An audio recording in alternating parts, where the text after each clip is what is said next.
very strong, gives you a lot of 5-on-5. Then the blink ability, especially with the upgrade on the range, is very significant, and overall a really good hero. Other than that, I don't have too much experience on Leviathan in terms of what they play. The only thing that really stands out to me is their Pudge player, Jenkins. I've seen them a few times, and they had that Pudge. Right. And I was actually hoping to see at least, in one of those games, potentially Pudge. Yeah. I think if they're going to bust it out too, it'd be against a team that they're the underdogs against. Exactly. Sure. And this is certainly one of the best matches for them to do so. North American Rejects, as Brian was saying earlier, easily number 2, I think, for many people. I know I personally have not today, but I put North American Rejects as my third troll, being the 5th pickup for Leviathan. All right. I mean, Leviathan loved to play this hero in the previous patches, but we've seen a lot of people just not even give him a shot after his nerfs. Do you think this is a hero that still has a place, Blitz?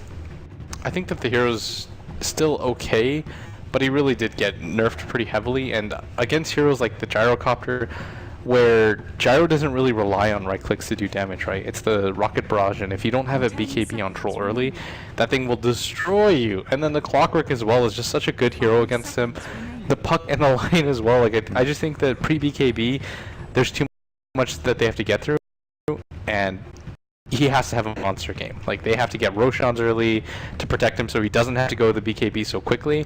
And I think that you have to be really far ahead for this hero to kind of work, especially against the type of lineup that they picked it against. Now, I've kind of felt like this is kind of changed since Gyrocopter is now willing to run like certain more stat builds like SNY, but I've always said that Gyrocopter's alongside like Luna is one of those heroes that's very dependent on BKB, and so usually the best way to deal with him mid-game is you have a single target, very physical damage focused hero in order to try and, his whole job is to take out the Gyrocopter in those fights.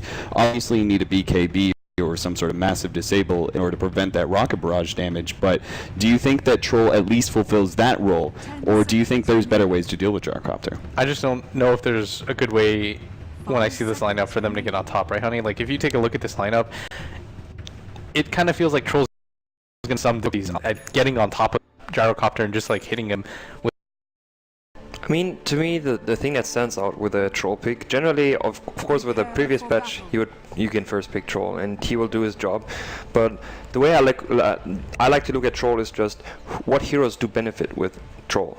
Like, what scenarios do you have where you just Troll ulti since it's global and you benefit from it? And you have a Spirit Breaker who really benefits like crazy amount on the ultimate. Same as Shadow Fiend in the team fight, who's going to deal a lot more damage. Queen of Pain is quite okay as well, since you have a pretty low attack speed, or like the downtime is very high, so it's not too bad either. So you run basically a triple core, and I think that's essential past that nerf, that you get more out of a Troll than just like the hero that goes for Roshan and then eventually is going to have his 6 items. Right. So in that sense, I actually like the pick. But yes, he's obviously has his downsides as well since the changes, but I think this is one way to make it work. Exactly, and as that's being said, it looks like we're going to have a team fight, so we're going to pass it away to our casters. All right, Chad's going to be starting off on Shibby, leading with the Hex. That's easily going to be your first blood. Can they get more, though? Korak is going to be leading with the more, but just chases away Flying Zebra. First blood going to NAR version 2.0. So, real quick, Ani, now that we've seen that, let's talk about our last pick that we actually never got to, the Treant Protector. I felt like this was a very solid counter, quite strong versus all the heroes of Leviathan.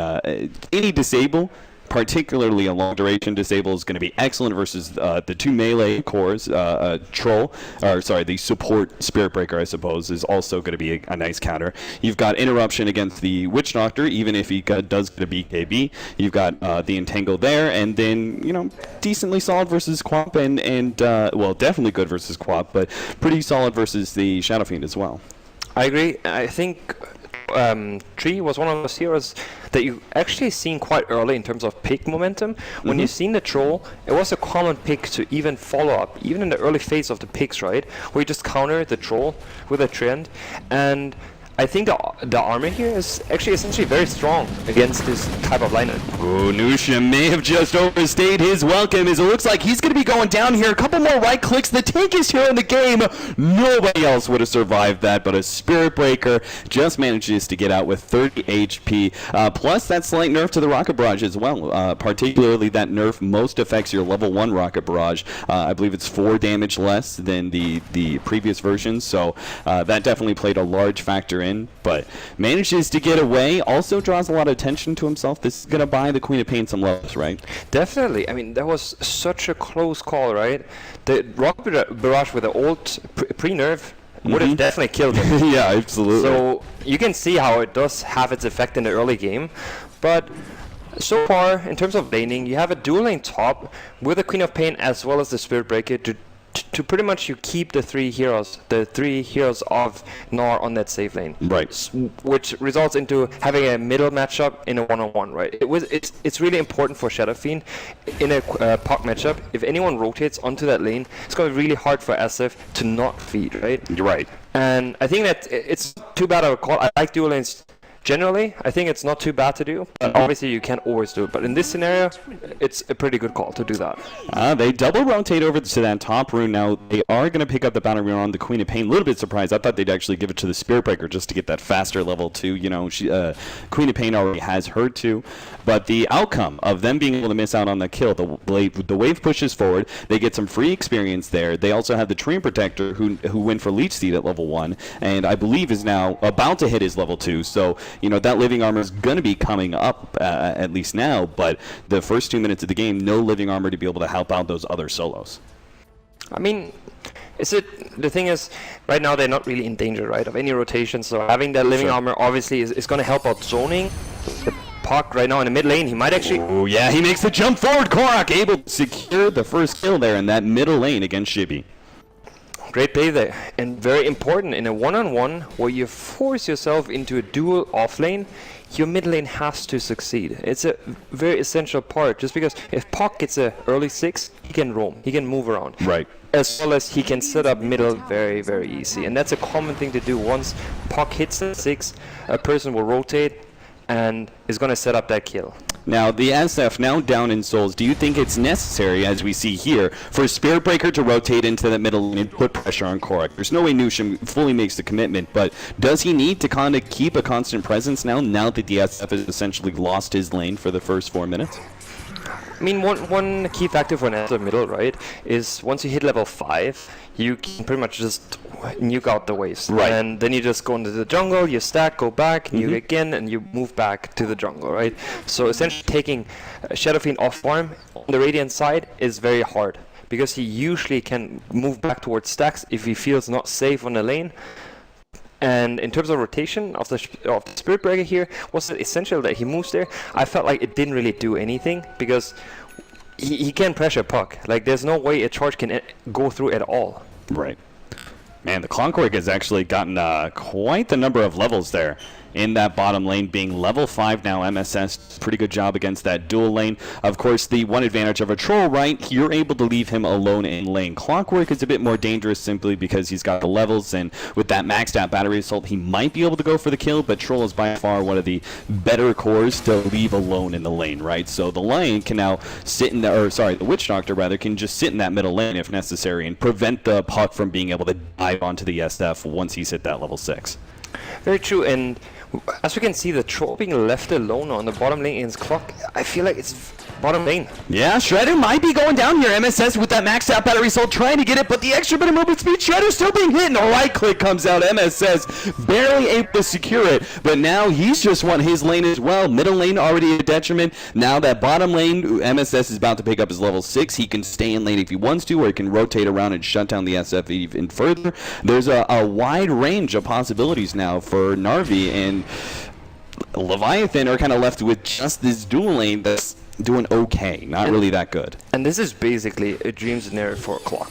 When you hit an early 6... Oh, middle! Korak actually going to make the jump on a Shibi, but Shibi wins it, just barely eking him out with the right click there. Can only presume that Flying Zebra, with sitting back in that middle lane, was able to provide some assistance. I'm actually wondering, did he even do something there? I felt like there was a typical Korok play here for me that he gets. a little too thinks over-aggressive. He has the edge. He can Yeah. go for the kill, but obviously he did not have enough HP there. I think it was just on the edge of him having that level 6, so he felt like he could do the play before SF is gonna get higher levels himself, right? Mm-hmm. It was a slight miscalculation, but now obviously it's gonna be quite troublesome because SF getting those levels, getting that kill, it shouldn't happen. Mm-hmm. Jenkins chasing away the Train Protector, who did manage to secure the bounty rune.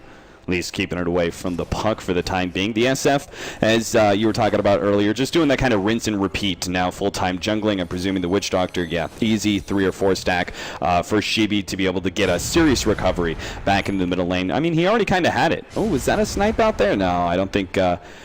MSS, unfortunately, unable to grab any of those last hits. It's only a level 1 rocket, hard to do anyway. But both of these heroes are quite susceptible to Clockwork gank. If he lands the hook here, it'll be a kill.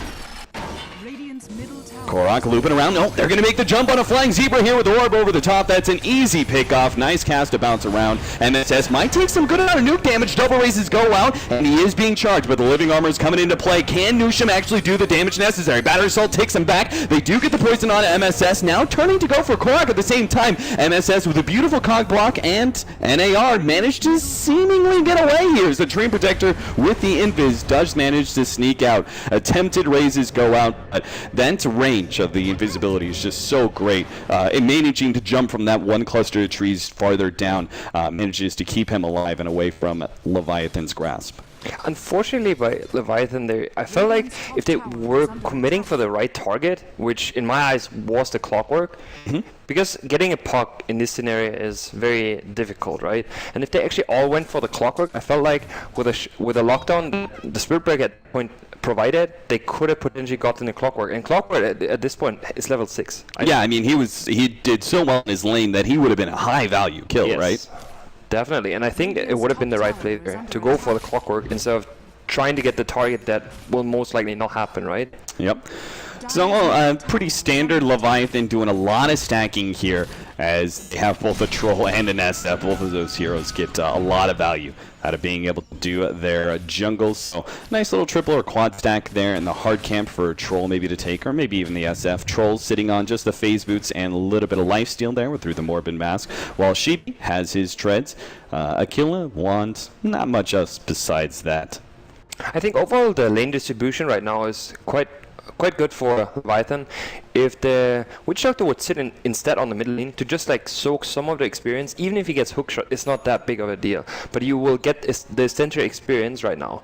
Right. And I think for NAR here right now, I think they need to rotate. They have to focus on shutting these junglers down. Troll as well as Shadowfiend, they get so much farm in the jungle right now, where essentially NAR is not doing the same, right? They don't have the flash farmer in the forest, and I feel like they just need to watch out that they're not getting too far away from securing those early kills, which are essential for NAR here. MSS faking out the hook, but really difficult against Spirit Breaker. Not only is he super tanky, but he can also charge out pretty easily. And as you said, I mean, you could see it right here. The Witch Doctor is actually sitting on Shibi. This is how much attention they're paying to the cores, but it may be a downfall because you've got, as you said, 2 different cores who are able to utilize the jungle, yet you're not taking the opportunity to grab that free lane that is open, both the middle and bottom lane. They're going for the smoke rotation now towards bottom jungle, but I felt like this movement could have happened just a bit earlier. Sure. You're given the jungle towards Leviathan here, and we might see a hookshot. Yeah, MSS, he sees the pull and hoping to be able to get it. Nusham perhaps very fortunate that he managed to miss the connection there of the pull, and that actually results him from being out of the position of NAR. The 10-minute mark about to hit here. We'll see whether or not Nusham does in fact get picked off. The Train Protector with his invisibility does spy him out, but they're kind of centering up on that Troll right now. Level 8 Clockwork shows himself in lane, and it seems like Leviathan, they've read this pretty well. They can see gank has got to be coming either the bottom lane or the middle, and the middle's not a threat because SF is doing jungle. The one thing I like from the supports here of Leviathan is the distribution of supporting their cores. They know Troll is all alone bottom, so he plays very, very passive. In the mid lane, the Shadowfiend can play a bit more aggressive, right? But he has to back up. So I think the distribution on how they attempt these lanes and support the cores, right, where TPs can still come in. Right now, the movement of Leviathan on the support is very good. Oh, Jenkins is going to have to blink away. The missile is going to chase him down for a while. That missile is so obnoxious. I mean, even if you leave it at level 1, it's just very hard for solo offlaners to deal with that now. Ush is going to take some damage from Nusham, but he's got no backup whatsoever. In fact, Nusham's actually going to go down instead as he gets hit by a hook shot locked inside the cogs, and the ultimate from Ush will help seal the deal. So MSS picks up yet another kill. Just a bit of really silly play from Leviathan. No need to make that charge. You can maybe get to lane with the charge, but no need to get that close to the gyrocopter when you've got no backup. The Queen of Pain was sent back to base. I think the idea behind it was good. He wanted to force TPs and back off, right? Sure. But obviously he just went a bit too far. When you make that play and you're this far in, you have to attempt even dodging a follow-up hook shot. And the one hero that just catches you off guard, especially if you don't have any blink mechanism, is going to be the Clockwork. So what the Spirit Breaker attempted there was a good idea. Just the execution of it was rather poor.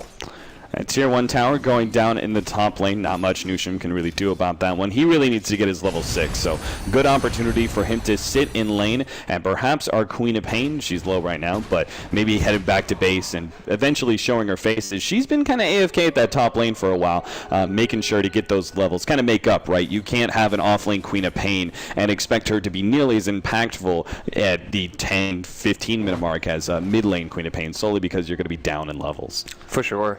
Overall, I think that in terms of rotation, Leviathan could try to attempt smoking very soon. Right now, the Queen of Pain ultimate is down, so you might want to wait a bit longer. But right now, we have the timing of the Shadow Fiend with a mechanism, and I think they need to going towards a tower push, using that mechanism. At the same time, they can't sit down, can't sit back as well, and just farm on because they have 3 cores. Essentially, going into late game, I think their late game, from my point of view, is a lot stronger than the side of NAR. So Leviathan, maybe just like a 4-man smoke and leave the troll to just continue to do his jungle and the safe lane while the 4 of them try to utilize that early mech. Because most of the time you don't try and get your troll real active, right? He's kind of an AFK from 15 to like 25. I'm not sure if like the new patch will play into like his activity at all, but the old troll at least was very much, I need SNY and I need BKB. I do agree, and they have the troll ulti to still be True. Yeah, sort of absolutely. active with a hero, right? Yeah, and you pointed out like how strong the troll ultimate is with a Leviathan team. The cores get a big benefit out of, well, I keep wanting to say cores, but the Spirit Breaker support and the SF, obviously.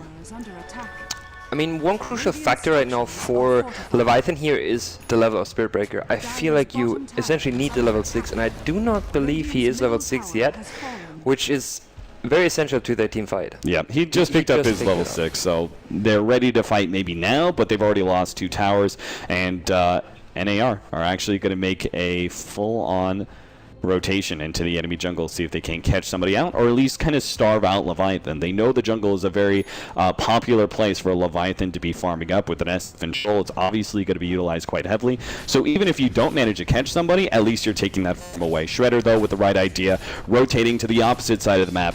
Jungle's in trouble. Time to go up to top lane. Maybe you can even take some of the, maybe that hard camp or maybe the pull camp away from the dire side. We see a rotation here by Leviathan towards top lane. They're just going to dodge the fight, but are they going to manage to get anything out of this, or is there going to be a defense by NAR? Yeah, this is kind of only successful, right, if NAR managed to like actually TP to try and shut down the troll and defend their tower. But it looks like the rotation's going to come middle instead, where Shibi with his illusions is going for the tower. I like the way Shibi moved there, making sure to keep his illusions, sort of backing him up. There's no straight line for the hook shot for MSS to go on, and that top lane is going to end up falling here if no more rotations come out. Probably the smart thing, though, from NAR not to go for that, right? Nobody showed up bottom. They got to be middle. They got to be top. I mean, the moment they knew Clockwork was middle, since he rocketed, and then you kind of know where the position of Clockwork is, right? Yeah. As well as seeing the line, there's no initiation really happening for NAR. So in that sense, Leviathan is safe and taking the top tower, and they knew that. The early medallion coming out from Fogged is actually going to allow them to take Roshan with some ease here. Not even trading off the tier 2 as Leviathan are only just now getting there. They probably were trying to play a little bit safe. I saw the two supports sitting behind that troll out of sight. And unfortunately for them, they either didn't realize Roshan was happening or they just didn't really want to go for that like kind of full-on push. I mean, it was hard to. The thing is, with taking that top tower, you kind of knew that they rotated there with TPs, right? So defending a Roshan is rather tough in that spot, especially when you have a puck with a blink dagger, right? Who essentially is going to jump you. Oh, Nusham actually gets caught there by MSS. Once again, the combination of the Clockwork and the Gyrocopter lays waste to that 4 position. Meanwhile, Troll gonna just clear through his Ancient stack that his supports and, of course, his Helmet Dominator creep has been so kind to stack up for him. It's 1-6 right now, 16 minutes in. You can see the top of the net worth being the SF, but quickly followed by both the Puck and the Gyrocopter. Shredder a little bit farther behind in that net worth board. I think the biggest thing being the supports, both in levels and net worth, are quite a bit higher for the North American rejects than the side of Leviathan. I think overall Leviathan can still be happy with these kind of trades. As long as they get form in their cores, I don't think they're looking bad at all. I think Gyrocopter is taking their stacks right now. I'm not sure how big that stack is. Oh, he's taking a huge stack himself, so that's going to boost his farm a lot. But you're going to run with a single core Gyrocopter against an almost tri-core-ish on the side of Leviathan. Yeah, and I think one of my favorite things about the 4 position Spirit Breaker is the fact that you can, like, you're really good against single core lineups because you charge that core and then you ultimate him. And that's, you know, good 4 or 5 seconds of disable that goes through BKB, which is awesome. Of course, we see our Gyrocopter. He's not going for BKB yet, going for the SNY build that we discussed earlier. Again, stats-oriented builds. I like it quite a bit. Jenkins actually gets caught out there by Blink. Well played, the first Blink Dagger pickup. We saw that earlier, but the first reveal shows that Leviathan are no longer safe with that intelligence core, and probably the SF has got to be pretty scared as well. Definitely. I think, you know, usually you see the line rotations not too often before, you know, like you get that finger, and then I think one essential part towards using Lion, using his ability that he can kill someone at level 6, right? I think Fenrir is like the perfect example of executing the hero to its maximum, right? Yeah. As soon as you have level 6, you use the setup to instant kill someone. Pretty much one support that has nothing but boots can still kill a core, right? Yeah. And we've seen that. Of course, it happened with the Blink Dagger now, which is essentially a lot easier, right? But I feel like he could have potentially used the finger a bit earlier. I think this is the first showing of him using that finger, but it was definitely, you know, not expected since he just showed up with a Blink Dagger. But a very important kill. Yeah, quite the impactful pickoff. 2 minutes until the Aegis is down. Presumably, North American Rejects is going to make the full 5-man rotation into that middle lane. They seem to really be punishing Leviathans. I'm not going to say... I don't want to say they're too hesitant, but they just aren't putting as much pressure on the side lanes, maybe just because they want to keep... They've got a tri-core lineup, right? You want to make sure that all your cores are getting farm. But they're just not putting as much pressure on the side lane, so it feels like Leviathan aren't even getting anything really good out of this trade-offs. I mean, look at it right now. Leviathan have 2 bottom, 2 middle, 1 top. They're not getting any farm. They're not pushing any towers. They're essentially getting nothing while their tower falls. I guess the big problem for them is the initiation. They have a Queen of Pain, which does not offer any stun. They have a Witch Doctor who I would not say it's not the greatest stun in the world either, right? And apart from that, you have a Troll that needs a lot of farm and a Shadow Fiend that needs just a lot of farm. You have no lockdown, so going for, like, trying to get a pick-off on the side of NAR is very simple. You have a Puck, right? Who will just blink in, stun, and you most likely get a kill. Same with Lion, who can do the same. Same with Clockwork, who can do the same. So they go for these plays as 5. They get the pick-offs on the side of NAR, but I feel like it's really hard for Leviathan to do this.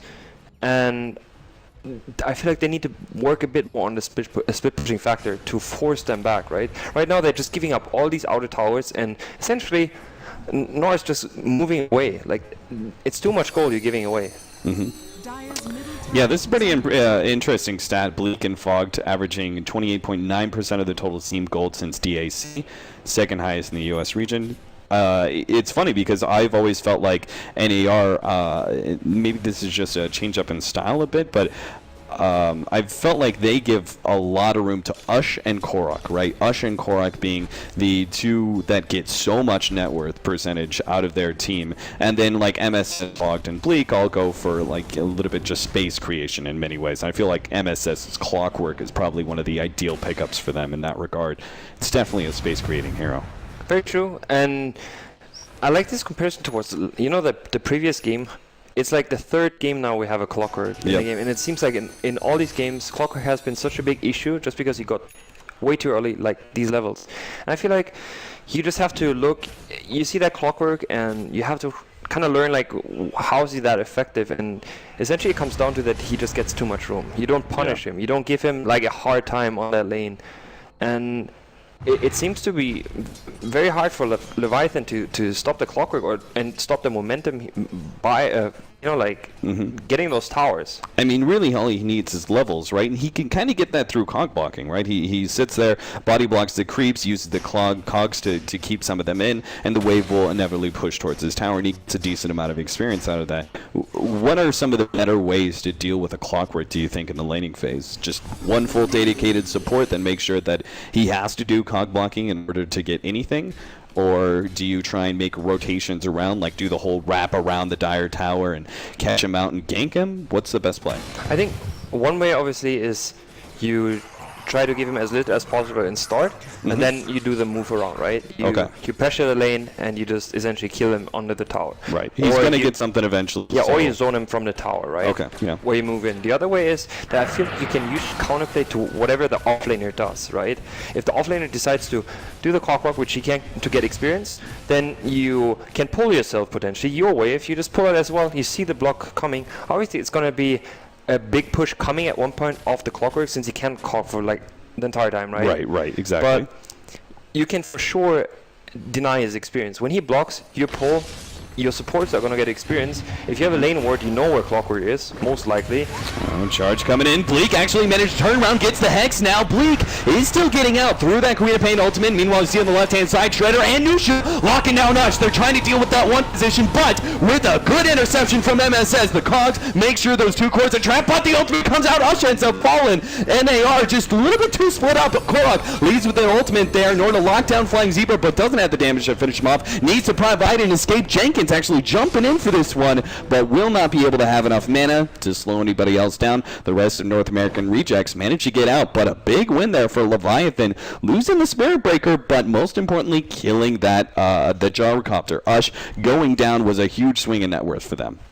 Very important kill indeed, and I think if this happens one or two more times for the side of Leviathan, NAR seriously has to watch out, because you have a single core, and on the side of Leviathan, sure, they don't have the best pickup, but if they can choose to fight, like if they have a good response towards the opening of NAR, I think it's going to be very scary going into the mid-late game. And right now they have the BKBs, so taking these fights, Puck is one of those heroes that you're really good before the BKB, and then you get better again when the BKBs are about to run out, right? Right.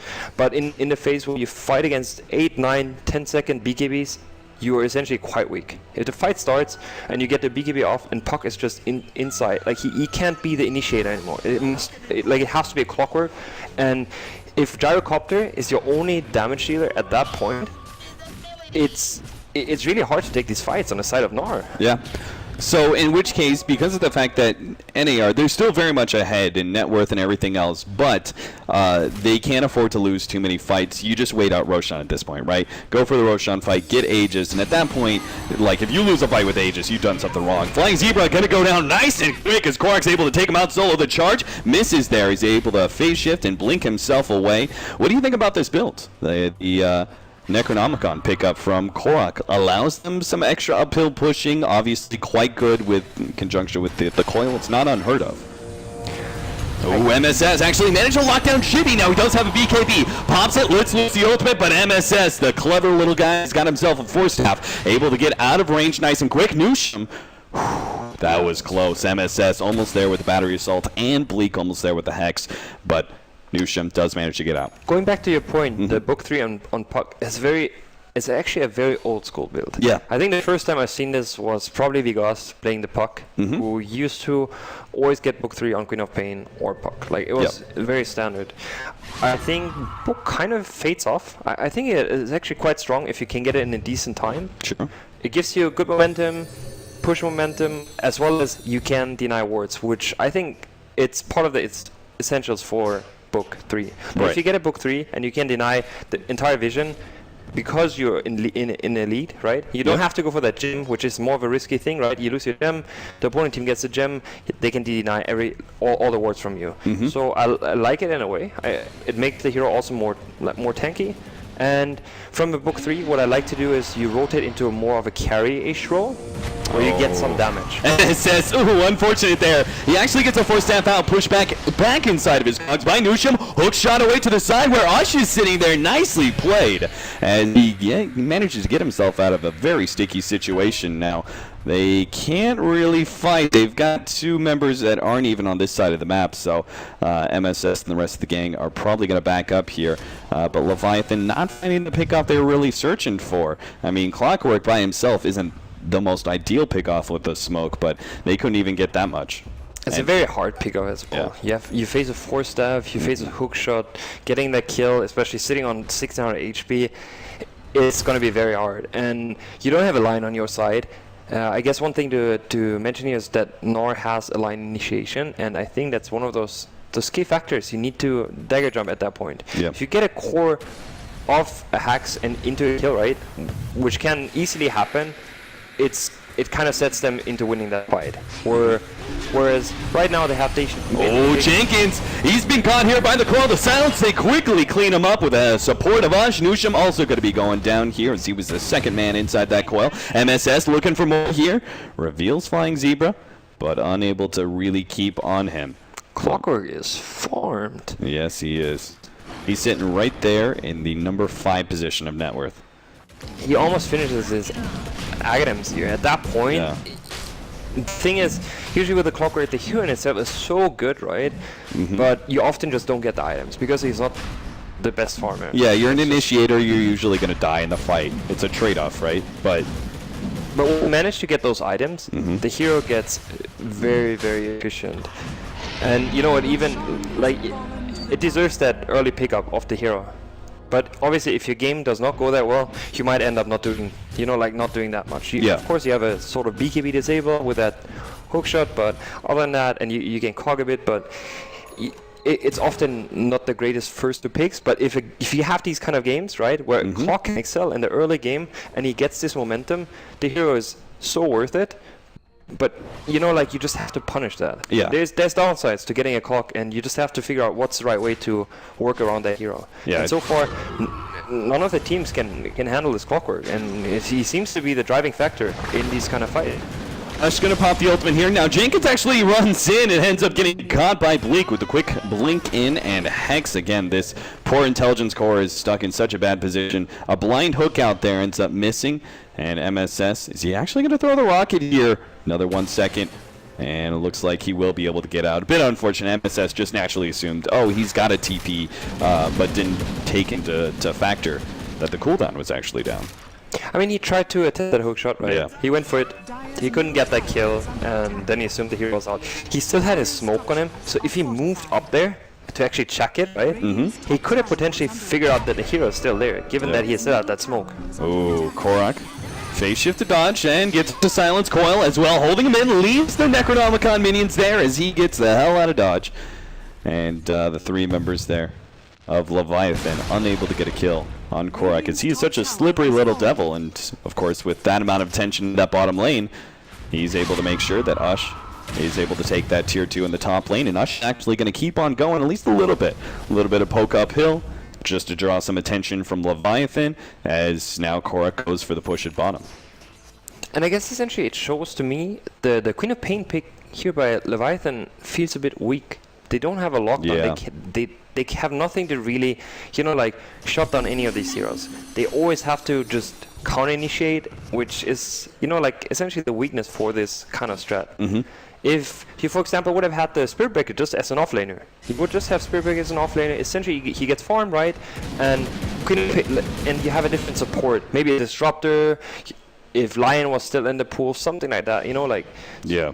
So you can pick someone off, but all they can do is sit back, wait behind, and hope to get the right counter initiation. Yeah, I really feel like the Queen of Pain hasn't done much, but I would really put that down to the lack of initiation, right? The Queen of Pain needs the kind of room, especially if you're not a mid lane Queen of Pain. You're a little bit under-farmed and under-leveled. You need some sort of really strong initiator, and Spirit Breakers just isn't it. It's not good versus Puck. It's not good versus the Clockwork, especially once he's got that Force Staff. It hasn't been shown to be particularly strong against the others. I mean, you've got a Lion with a Blink Dagger, of course. You know, the charge just seems so ineffective. I really feel like, if it was available, obviously, another melee initiator would have been much better, say, like the Earthshaker, whose kind of instant initiation is able to always, provide a serious impact. This early pickup, the Spirit Breaker, just not doing it for Leviathan.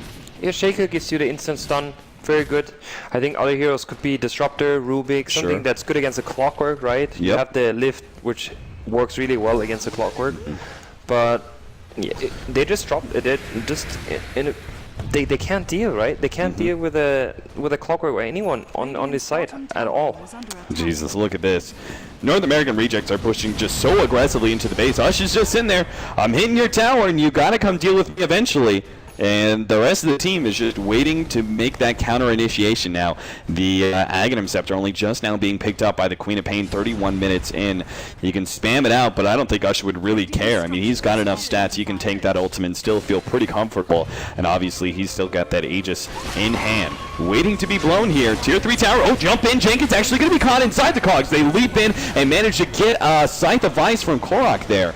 Onto Jenkins to finish him off, and Leviathan, no response from them whatsoever. Ush is actually going to force them back with the last couple of flat cannon shots on that melee Rax, and it hits the rest of the Leviathan members. They take one lane of Rax and aren't stopping just yet. They're going to keep on going now for the middle lane of Rax, knowing that Shredder is desperately trying to push in that top lane. They're trying to say, hey, Troll, you got to get back to base. You got to fight us. This is going to be the fight that ends the game. You can't just try and rat us out here. The tier 3 falls. Melee Rax going to go down. Looks like they're just giving it up for a second here. Jump in. Flying Zebra takes a good amount of damage. Pops him with Korok. The follow-up there.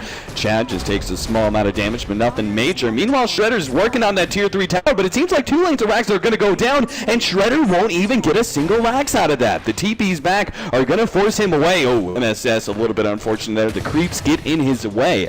But sure enough, 2 lanes of Rax go down in exchange for a tier 3. You'll take that trade every single time. Leviathan, do you think it was the right idea to go for split push and they just couldn't fight because they would lose the fight and the game would end from there? Or do you think he should have come back?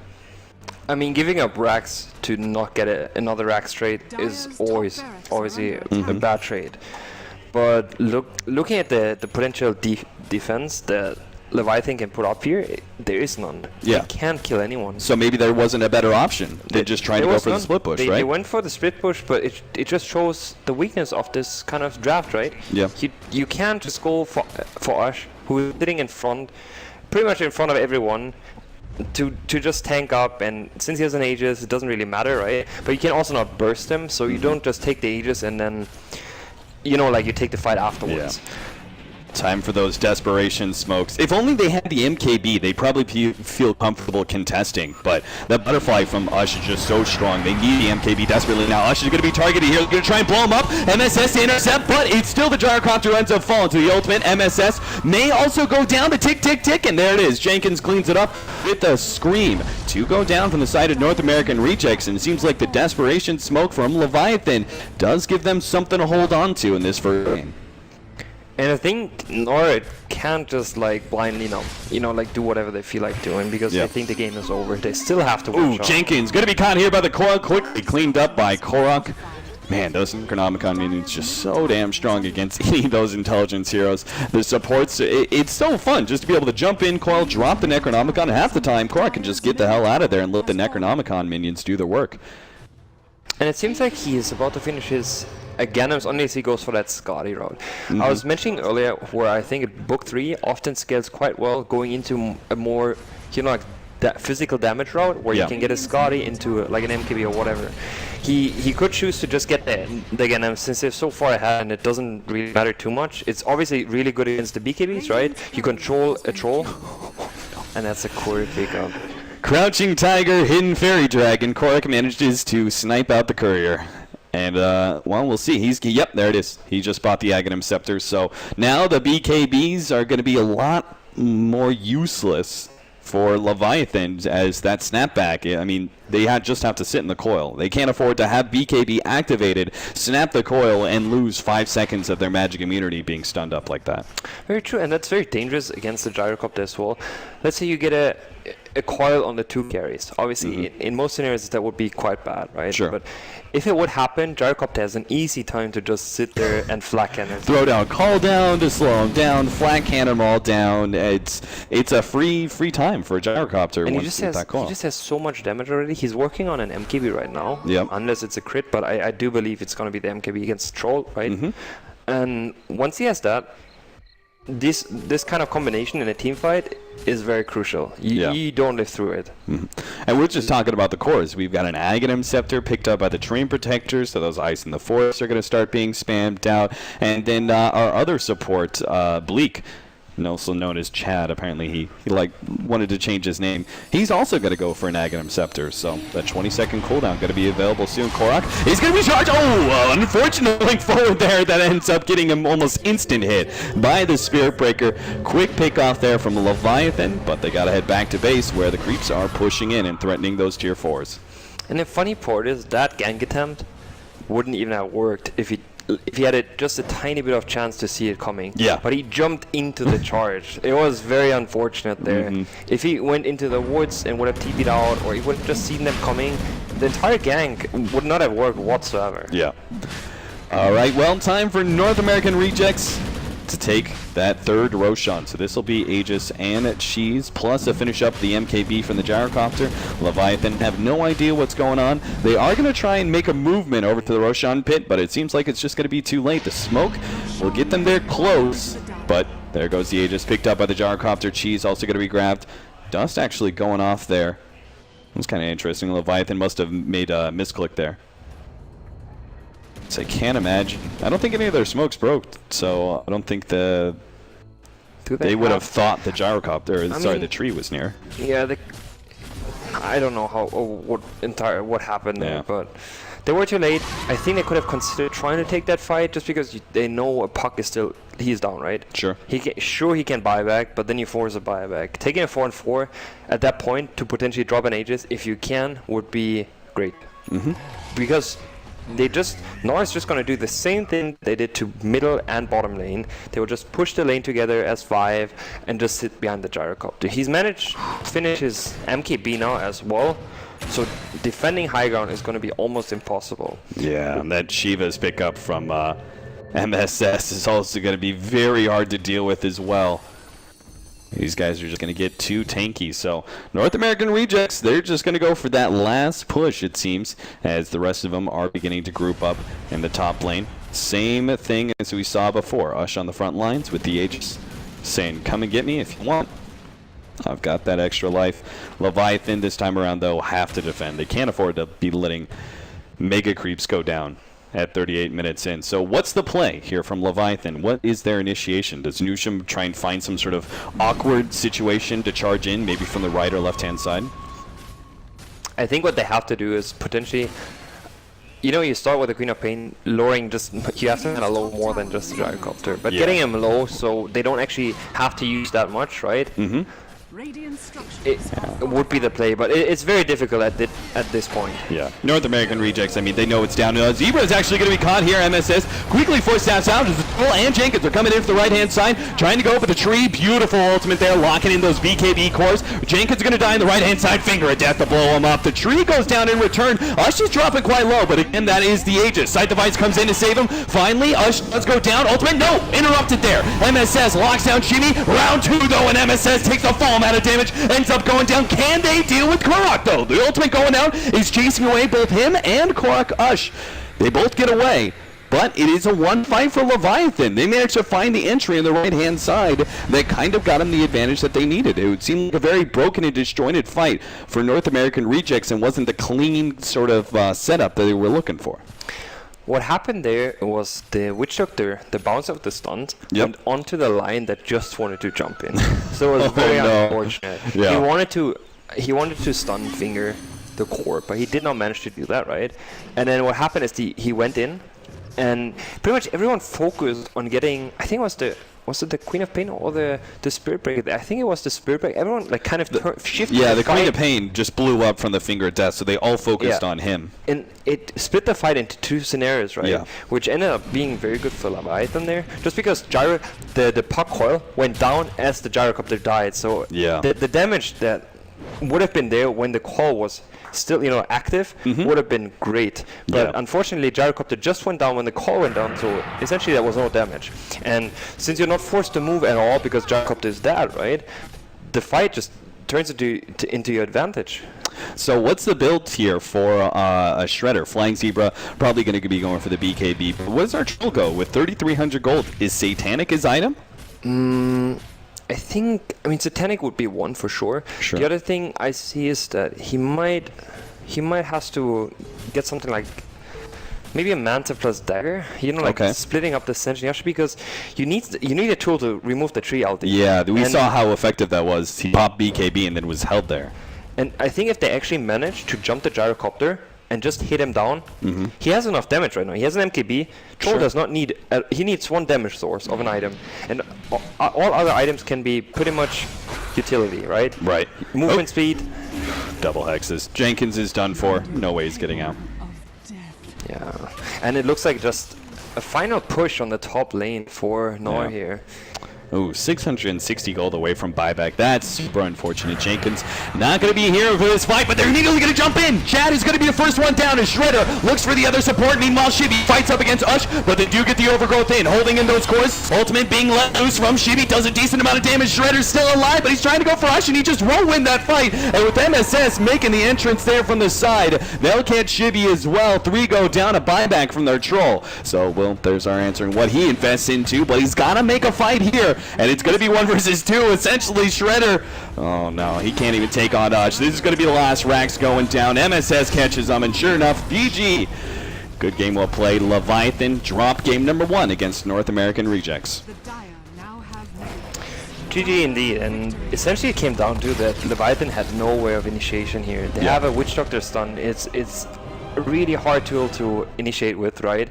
And that's pretty much it. You have a Spirit Breaker charge, you see it coming, but it's single target, right? Yeah. There's no lockdown. Essentially, they needed another hero that can pretty much jump in, and I feel like they would have been safe in this scenario. They could have taken these 5-on-5s. I don't think they were far behind. Troll got his farm. Shadowfiend got his farm. Yeah. So if you just have another tool of initiation, I believe that it would have been could have been a very close series. Yeah, and even just like not losing the early game as much as they did potentially could have had them at a point